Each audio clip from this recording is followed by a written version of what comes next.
श्रीरामचन्द्र कृपालु भज मन हरण भव भय दारुणम् नव कंज लोचन कंज मुख कर कंज पद कंजारुणम् कंदर्प गणित अमित छवि नव नील नीरद सुंदरम् पटपीठ मानहु तडित रुचि सुचि नौमि जनक सुतावरम् शिर मुकुट कुण्डल तिलक चारु उदार अंग विभूषणम् आजानुभुज शर चाप दर संग्राम जित कर दूषणम् भज दीन बंधु दिनेश दानव दैत्य वंश निकंदनम् रघुनंद आनंद कंद कौशल चंद दशरथ नंदनम् इति वदति तुलसीदास शंकर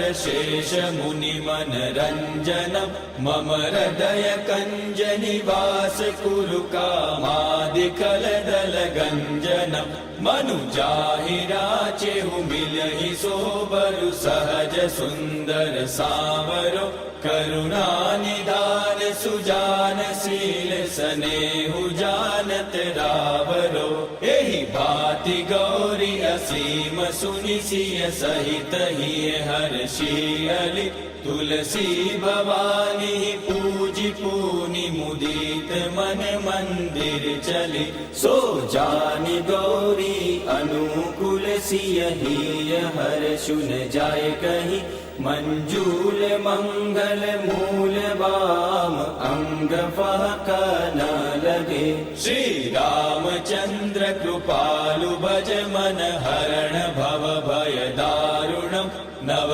कंज लोचन कंज मुख कर कंज पद कंजारुणम् नव कंज लोचन कंज मुख कर कंज पद कंजारुणम् नव कंज लोचन कंज मुख कर कंज पद कंजारुणम्।